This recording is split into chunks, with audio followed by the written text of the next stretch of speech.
नमस्कार, मैं हूं आपके साथ दामिनी और आपका स्वागत है देश न्यूज के खास कार्यक्रम प्रेस वार्ता में। प्रेस वार्ता में हम अलग अलग राज्यों की बात करेंगे। हम जानेंगे कि अलग अलग राज्यों में क्या कुछ खास चल रहा है, कौन सी खबरें सुर्खियों में है, टीवी चैनल्स ने क्या दिखाया है, अखबारों में क्या छपा है और सोशल मीडिया पर क्या ट्रेंड कर रहा है। तो आइए हम अलग अलग राज्यों का रुख करते हैं और इसी कड़ी में हमारे साथ भूपेंद्र सिंह पन्नू जी जुड़ चुके हैं देहरादून उत्तराखंड से। वहीं हमारे साथ हिमाचल प्रदेश से सुनीता सिंह जी जुड़ चुकी है, ज्ञानेश वर्मा जी जुड़ चुके हैं हमारे साथ उत्तर प्रदेश से और खुशबू ठाकरे जी हमारे साथ छत्तीसगढ़ से जुड़ चुकी है। हम इन चारों से तमाम जानकारी लेंगे तमाम राज्यों के बारे में। और सबसे पहले मैं इसी कड़ी में उत्तराखंड का रुख करना चाहूंगी। भूपेंद्र जी, आपसे जानना चाहूंगी कि उत्तराखंड की तमाम बड़ी अपडेट्स और खबरें क्या है। बिल्कुल दामनी, बता दूं कि मकर संक्रांति का पर्व चलता है। उसके दौरान ही जो है आज जो है धर्म नगरी में जो है श्रद्धालुओं ने जो है छठ की डुबकी लगाई है। और मकर संक्रांति वाले दिन आज के दिन जो है यहाँ श्रद्धालुओं का बहुत जबरदस्त तांता लगा हुआ है, जिसको देखते हुए प्रशासन, पुलिस प्रशासन भी अलर्ट है और जगह जगह जो है सुरक्षा व्यवस्था की गई है। हालांकि यहाँ जो है इस वक्त कड़ाके की ठंड है, लेकिन उसके बावजूद भी जो श्रद्धालुओं का जो श्रद्धा है वो भगवान के प्रति जो है। और जो है दामने आपको बता दूं कि जो मकर संक्रांति का पर्व है उत्तराखंड का लिए खास पर्व माना जाता है। जी। और आपको दूसरी बात बता दूं, बागेश्वर में इसी को लेके बागेश्वर में जो है उत्तरायणी मेले का जो है आयोजन किया गया मुख्यमंत्री सीएम धामी के द्वारा। और सीएम धामी ने वही कहा कि जो ये मकर संक्रांति का पर्व इस बार इसलिए भी खास है क्योंकि रामलला जो है अयोध्या में विराजमान होने जा रहे हैं। तो उसको लेके भी उन्होंने खास बताया कि इस बार जो मकर संक्रांति का जो पर्व है वो खास रहेगा। जी दामनी जी। वही आपको बताऊं दामनी के 8 जनवरी को ऑस्ट्रेलिया से एक महिला अपनी माँ के साथ आई थी ऋषिकेश। तो उसको जो है उसकी जो उसने प्राइवेट लैब से जो अपनी जांच कराई, कोरोना की जांच कराई, तो उसकी जो जांच रिपोर्ट है वो पॉजिटिव आई है। तो इसके चलते जो है स्वास्थ्य विभाग टीम ने जो है उसको जो है वहीं होटल में जो है क्वारंटाइन कर दिया गया है। जी दामनी जी। हिमाचल प्रदेश का रुख करना चाहूंगी। वहीं मैं सुनीता जी आपसे जानना चाहूंगी कि हिमाचल प्रदेश की तमाम बड़ी अपडेट्स क्या है। जी शिमला से आ रही एक जो कार है करसोग की तरफ जा रही थी। लोहड़ी का त्योहार मनाने के लिए अपने परिवार के साथ जा रहे थे, वो खाई में गिर गई और पिता और पुत्र की मौके पर ही मौत हो गई और इसके अलावा 3 जो लोग हैं वो घायल थे। वहीं दामिनी जी राजनीति की बात करते हैं। राजनीति लोकसभा चुनाव आने वाले हैं और उसी तरह दोनों पार्टियां जो है जमकर तैयारियों में लगी हुई है। वहीं 16 जनवरी को कांग्रेस पार्टी की जो दिग्गज नेता है वो मंथन करेंगे। वहीं प्रदेश अध्यक्ष प्रतिभा सिंह और मुख्यमंत्री सुखविंदर सिंह सुक्खू की अध्यक्षता में जो है रणनीति बनाई जाएगी और आगे की जो कार्रवाई वो की जाएगी कि किन किन को टिकट देने, क्या क्या आगे कार्य करने हैं। वहीं दामिनी जी बताना चाहूंगी कि हिमाचल के 150 जो युवा है वो जापान जाकर खेती की नई तकनीक सीखेंगे। हर साल जो है अलग अलग बैच जापान जाएंगे और नई नई तकनीक सीखेंगे। हिमाचल के सीएम का कहना है कि हर परिवार की जो आय है वो इतनी न्यूनतम हो कि उन्हें आत्मनिर्भर बन सके और आत्मनिर्भर की और आगे बढ़ते चले जाए। वहीं दामिनी जी बताना चाहूंगी कि हिमाचल के 20 बीघा जमीन पर सेब नर्सरी लगाएगी इटली की कंपनी। और वहीं इटली की कंपनी में सेब के जो पौधे हैं वो तैयार होंगे और वो वही जो पौधे हैं उत्तराखंड और कश्मीर के जो बागवान है उनको ऑन डिमांड प्रोवाइड करवाए जाएंगे ताकि जो उनको पौधे हैं वो सस्ते दामों पर मिल सके। वहीं दामिनी जी जिस तरह से 22 तारीख को राम प्रतिष्ठा है, तो वही राम मंदिर के लिए जो यहाँ पे काशी जो है, काशी में छोटी दिवाली मनाई जाएगी और जो सभी धर्मों के जो लोग हैं वो बेसब्री से इंतजार कर रहे हैं दिवाली मनाने के लिए और हजारों की संख्या में जो है वो दिए जलाए जाएंगे। वहीं दामिनी जी पूरे हिमाचल में जो लोहड़ी का त्योहार है वो बहुत धूमधाम से मनाया गया। वहीं आग में मूंगफली और गच्चक डालकर आहुति दी गई और वहीं नए साल के लिए शुभकामनाएं की गई। यहाँ के सीएम का कहना है कि उन्होंने भी आहुति दी। उनका कहना है कि जो पिछला साल है वो हिमाचल के लिए बहुत ही दर्दनाक रहा है क्योंकि यहाँ पे आपदा आई थी, तो उन्होंने इस साल नए साल के लिए शुभकामनाएं मांगी। वहीं दामिनी जी 15 जनवरी को भारतीय सेना दिवस मनाया जाएगा और दामिनी जी यहाँ पे सभी मंदिरों में लंबी कतारें लगी रही, जो भक्तों का जमवाड़ा लगा रहा। वहीं हिमाचल के भगायनी मंदिर में लगभग 5000 श्रद्धालुओं ने शीश नवाया। जी दामिनी जी। उत्तर प्रदेश का रुख करते हैं अब और ज्ञानेश जी आपसे जानना चाहूंगी कि उत्तर प्रदेश की तमाम बड़ी खबरें क्या है। दूं कि आज 15 जनवरी है। 15 जनवरी को लोग मकर संक्रांति मना रहे हैं। अब पहले क्या था, यहाँ पे सिर्फ 14 जनवरी को लोग मकर संक्रांति मना रहे थे, जी। लेकिन अब कुछ समय पिछले साल और हम देखें उससे पहले भी, तो लोग अब 14 तारीख को भी खिचड़ी का त्योहार मनाते हैं, साथ ही साथ में 15 को भी।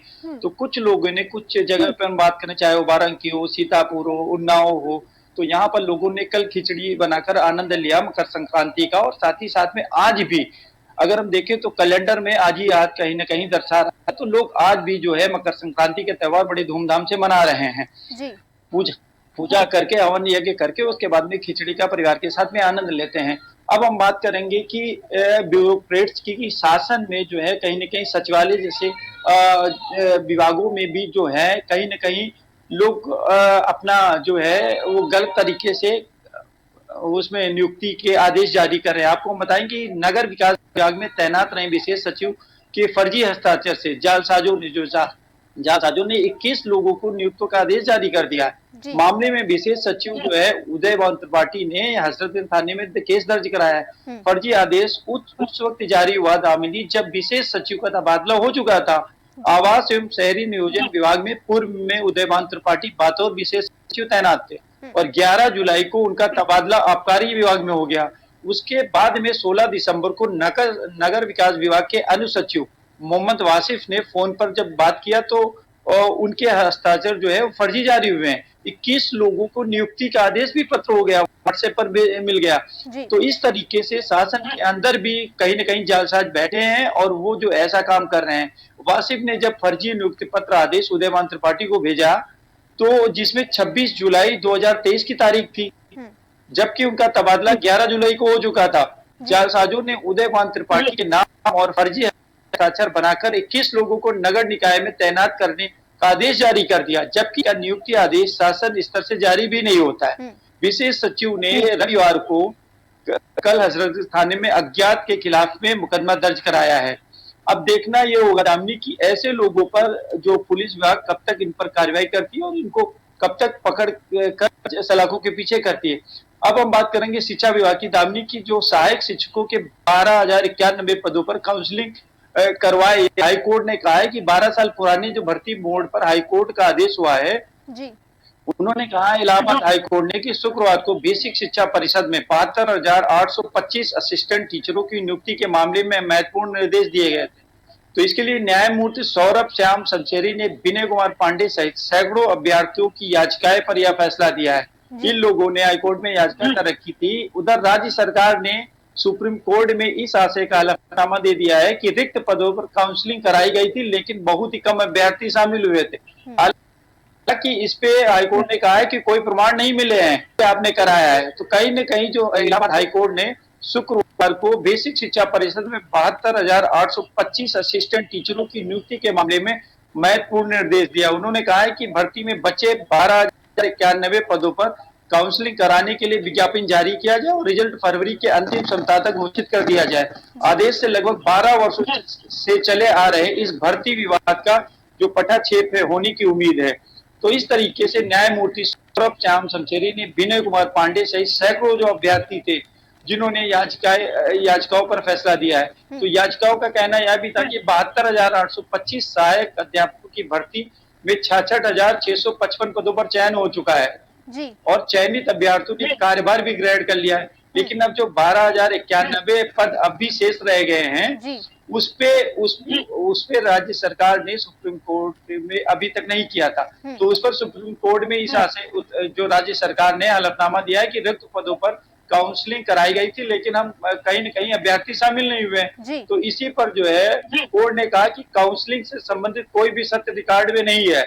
अगर कोई तथ्य है तो वो हमें दिखाए। ऐसी स्थिति में राज्य सरकार और बेसिक शिक्षा विभाग 12,091 पदों पर नए सिरे से काउंसलिंग के लिए विज्ञापन जारी करो और उन अभ्यर्थियों को बुलाया जाए जो पूर्व में काउंसलिंग में शामिल नहीं हुए थे। तो इसके लिए कोर्ट को इन्वॉल्व होना पड़ा है। जो पेंडिंग है उनको जल्दी से जल्दी वो भर्ती की जाए उनकी। अब हम बात करेंगे बिजली, उत्तर प्रदेश में बिजली विभाग की। आए दिन आपको जामिनी बताते हैं आप अपने चैनल के माध्यम से लोगों को कि इस विभाग में जो कर्मचारियों किस तरीके से जो गड़बड़ियां किया करते हैं। आपको बताएंगे पूरा मामला कि जो बिजली पर फर्जीवाड़ा में जेई समेत 4 निलंबित हो चुके हैं और 5 संविदा कर्मी कहीं न कहीं वो फंसे हैं। पूरा मामला हम विस्तार से थोड़ा बताएंगे कि बिजली विभाग फर्जी कांड में 2 जूनियर इंजीनियर जेई समेत 4 कर्मियों को प्रथम दृष्टा दोषी पाए जाने पर शनिवार को निलंबित कर दिया गया था। यह जेई एवं कर्मचारी विद्युत वितरण खंड शेष 2 के अधिकारी हैं। दामिनी, बिजली बिल फर्जीवाड़ा कांड में 2 जूनियर इंजीनियर जेई समेत 4 कर्मियों को जो दोषी पाए जाने पर शनिवार को निलंबित किया गया है। यह जेई एवं कर्मचारी विद्युत बता दूं वितरण खंड शेष 2 के अधिकारी हैं। साथ ही इस फर्जीवाड़े में 5 संविदा कर्मचारी भी फंसे हुए हैं, जो बिल से रकम और उतारे गए मीटर को गायब करने में अहम भूमिका निभाई है, जिनकी नौकरी खतरे में है। 5 संविदा कर्मियों में से एक ने 90,000 रुपए में बिल की रकम को खत्म करने का ठेका लिया था। हालांकि इस प्रकरण की विस्तृत जांच के लिए उच्च स्तरीय जांच कमेटी सोमवार तक गठित हो गई है, जो इस फर्जीवाड़े के साथ ही यह भी पता लगाए कि सिंडिकेट ने ऐसे कितने उपभोक्ताओं को बिलों से रकम गायब किया है। बता दूं कि मीडिया में खबरें आने के बाद में जो कहीं न कहीं जो लेसा शिश गोमती प्रथम जोन के मुख्य अभियंता है रजत जुनेजा ने इस मामले को संज्ञान में लिया था और मंडल 4 के अधीक्षण अभियंता रामप्रीत प्रसाद एवं शेष खंड 2 के अधिशासी अभियंता शैलेंद्र सिंह राजपूत को प्राथमिक जांच कराने के निर्देश भी दिए गए थे। दामिनी, तो उसी को लेकर फिर जो है वो कहीं न कहीं विजय कुमार द्विवेदी एवं कार्यकारी एसडीओ विकास दीप को 2 सदस्यीय जांच कमेटी गठित की गई। इस कमेटी ने 12 जनवरी को जांच रिपोर्ट अफसरों को सौंपी, तो 13 जनवरी को रामप्रीत प्रसाद के द्वारा निलंबन आदेश जारी कर दिया गया। लेकिन सबसे आश्चर्य की बात यह है कि इस फर्जीवाड़े का सरगना अभी बचा हुआ, जो इसकी पूरी भूमिका बनाता है, इसको कैसे करना है, उन तक ये अधिकारी नहीं पहुंच पाते हैं और कहीं ना कहीं वो बच निकलता है। तो किसके इशारे पर मीटरों का घोटाला किया गया है? और बता दूं कि ऐसे ऐसे लोग जो है कहीं न कहीं गड़बड़ियां किया। तो बिजली विभाग में आए दिन दामिनी जो है लगातार बहुत मशक्कत के बाद में अधिकारियों पे जांच होती है, कई प्रार्थना पत्र देने के बावजूद फिर उनमें खाना पूर्ति करके कहीं न कहीं जो छोटे स्तर के कर्मचारी उस पर कार्रवाई की जाती है। लेकिन जो बड़े हैं, जो ठग हैं, बैठे हैं विभाग में, उन पर कार्रवाई नहीं की जाती है। दामिनी, कहीं न कहीं ये उत्तर प्रदेश शासन के लिए एक बड़ा प्रश्न उठता है कि आखिर जो बड़े उन पर कब कार्रवाई होगी। दामिनी जी, खुशबू जी आपके पास आना चाहूंगी, आपसे जानना चाहूंगी कि छत्तीसगढ़ की तमाम बड़ी अपडेट्स क्या है? जी, सबसे पहले अगर बात करें तो मौसम की, तो मौसम में जो है 2-3 डिग्री पारा गिरने की अब संभावना यहाँ जताई जा रही है। कहा जा रहा है कि अब जो है ठंड बढ़ती यहाँ पर नजर आएगी। छत्तीसगढ़ में जो है समुद्र से आ रही नमी अब खत्म हो चुकी है और तापमान में स्थिरता बनी रहेगी कहा जा रहा है, क्योंकि लगातार देखने को मिल रहा था कि छत्तीसगढ़ में जो है रात के जो तापमान है उसमें बढ़ोतरी हो रही थी, क्योंकि 17 डिग्री तक जो है पारा यहाँ पर जाता दिखाई दे रहा था, जो अब कम हो चुका है। और अब कहा जा रहा है कि रात के तापमान में गिरावट देखने को मिलेगी। दिन में जो है धूप निकलती नजर यहाँ पर आएगी और धूप निकलने के बाद जो रात का जो तापमान है वो कम होता नजर आएगा। तो फिर से जो है ठंड बढ़ने के आसार यहाँ पर दिखाई दे रहे हैं। दिन की बात करें तो तापमान में गिरावट यहाँ पर जो है नहीं देखने को मिल रही थी। काफी जो है रात के तापमान में बढ़ोतरी देखने को मिल रही थी, जिससे जो है उमस और का जो है माहौल यहाँ पर देखने को मिल रहा था, क्योंकि कल कई जगह जो है हल्की वर्षा भी हुई। पश्चिम चौक का जो असर जो था छत्तीसगढ़ में देखने को मिला था, जो अब कम हो चुका है। अब पश्चिमी विक्षोभ जो कम होने की वजह से जो है छत्तीसगढ़ में जो रात का जो तापमान है उसमें अब कमी देखने को मिलेगी। वहीं अगर बात करें तो सरगुजा और सरगुजा संभाग और बस्तर संभाग, जो रायपुर से लगा हुआ संभाग बस्तर संभाग है, वहां पर तापमान घटने लगेगा ये कहा जा रहा है। और सरगुजा संभाग और बिलासपुर संभाग में जो है रात के तापमान में अभी से गिरावट देखने को मिल रही है, तो कहीं ना कहीं इसका लाभ जो है यहाँ पर होता नजर आएगा। वहीं अगर बात करें तो मंदिरों की साफ सफाई जो है यहाँ पर होती नजर आ रही है छत्तीसगढ़ में। कल जो है मुख्यमंत्री विष्णुदेव साय ने जो श्री राम मंदिर है वहां से मंदिरों की साफ सफाई की शुरुआत की और उन्होंने कहा कि हर जगह पर जो है सभी मंदिरों में जो है साफ सफाई यहाँ पर की जाए। तो कल बृजमोहन अग्रवाल जो कि शिक्षा मंत्री हैं वो उनके साथ थे और बाकी सहयोगी कार्यकर्ता उनके साथ थे। और कल उन्होंने राम मंदिर की सुबह 10 बजे जो है मंदिर गए, वहां पर उन्होंने साफ सफाई के साथ साथ राम मंदिर में पूजा अर्चना भी की। और क्योंकि मकर संक्रांति का भी त्योहार था उन्होंने वो भी मनाया और पतंगबाजी जो है उसमें उन्होंने सहयोग दिया और वहां पर जो है पतंग महोत्सव का उद्घाटन भी उन्होंने किया। और कल जो है 12 प्रतिभागी जो 21 देशों से जो प्रतिभागी आए थे उन्होंने पतंगबाजी भी वहां पे की। और तातापानी में भी जो है वो गए, वहां पर पर्यटन स्थल खोलने की भी उन्होंने बात की है। तो तातापानी में जो है उन्होंने कहा कि महोत्सव में शामिल हुए तातापानी के, उन्होंने कहा कि तातापानी में पर्यटन स्थल के रूप में घोषित किया जाएगा और वहां पर जो है बहुत सी चीजें जो है बनाई जाएगी। महोत्सव को भव्य रूप भी, उन्होंने कहा कि महोत्सव को और भव्य रूप यहाँ पर दिया जाएगा।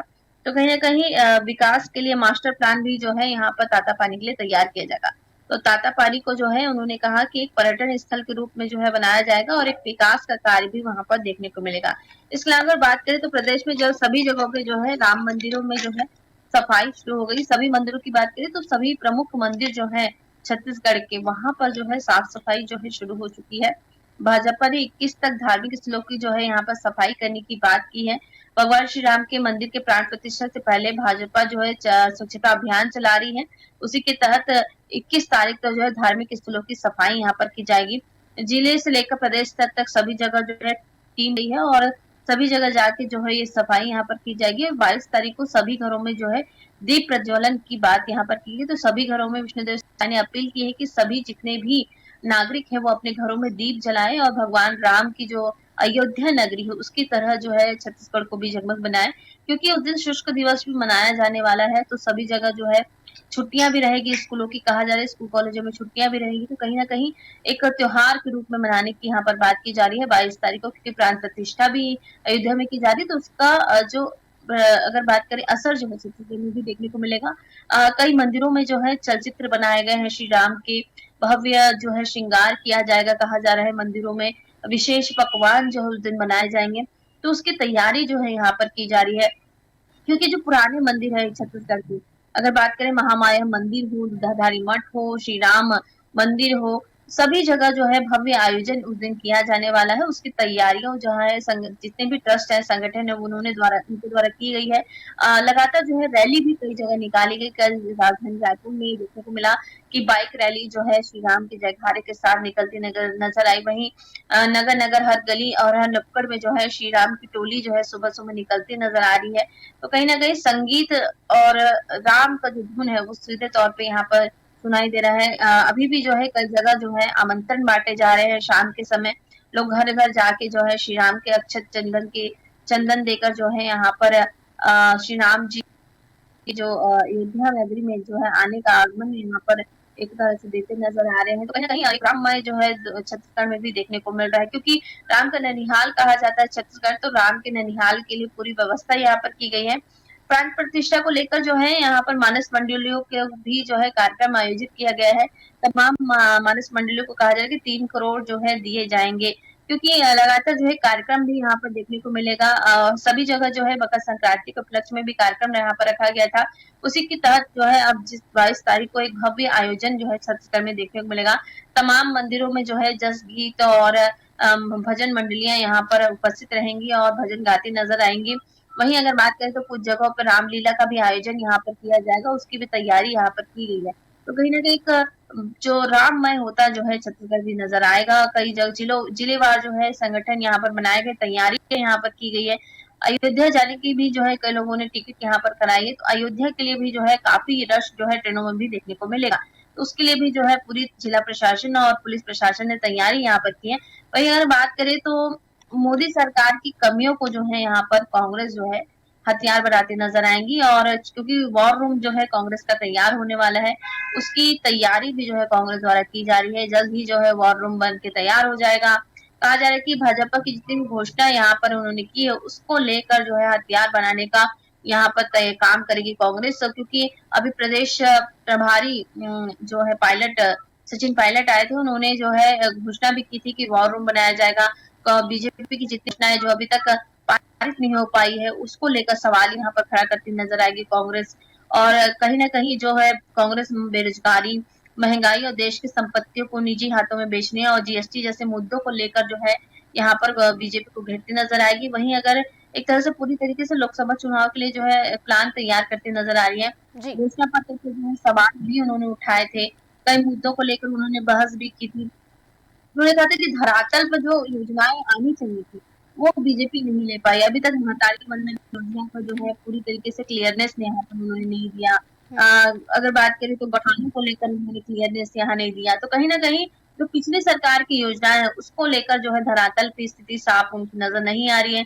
वहीं अगर बात करें 3100 रुपए धान खरीदी को लेकर, तो धान खरीदी अभी भी जारी है। कहा जा रहा है कि 31 तारीख तक जो है धान खरीदी यहाँ पर की जा सकती है। तो यहाँ पर 31 तारीख का आपको समय यहाँ भी जो रोकना है चाहूंगी बढ़ाया मैं, गया है। कुछ भी आपको यहाँ रोकना चाहूंगी भूपेंद्र जी, आपके पास आना चाहूंगी, आपसे जानना चाहूंगी कि उत्तराखंड में अगर बात करें मौसम के लिहाज से, तो मौसम का हाल किस तरह से है?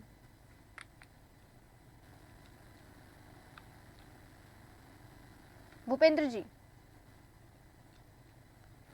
अगर मौसम की बात की जाए तो मौसम काफी ज्यादा जो है यहाँ पे कोहरा है, और कोहरे की वजह से जो है काफी जो है यहाँ दुर्घटनाएं भी आए दिन घट रही हैं। वहीं आपको बता दूं सीएम धामी का जो बुलडोजर है अतिक्रमण के खिलाफ फिर गरजेगा। देहरादून में आए दिन जाम की समस्या बहुत ज्यादा बनी हुई है, जिसको लेके मुख्यमंत्री धामी ने जो है सभी विभागीय अधिकारियों से जो है वीडियो कॉन्फ्रेंसिंग के जरिए उनकी मीटिंग ली और उनसे कहा है कि जिस तरीके से G20 के तहत बिल्कुल जाम मुक्त किया गया था, उसी तर्ज पे जो है जो जितने भी फड़ वाले हैं या दुकान वाले हैं जो दुकान आगे करके लगाते हैं, जिस वजह से जाम की स्थिति बन जाती है, तो वो जो है अतिक्रमण जो है उसको हटाया जाएगा। वहीं आपको बता दूं कि जैसे चुनाव अब आने वाला है नजदीक, तो उत्तराखंड प्रदेश जो नियुक्त प्रदेश कुमारी शैलजा कांग्रेस की, तो वो उनका आज जो है काफी जोरदार स्वागत किया जाएगा, क्योंकि कांग्रेस भवन आज वो पहुंचेंगी।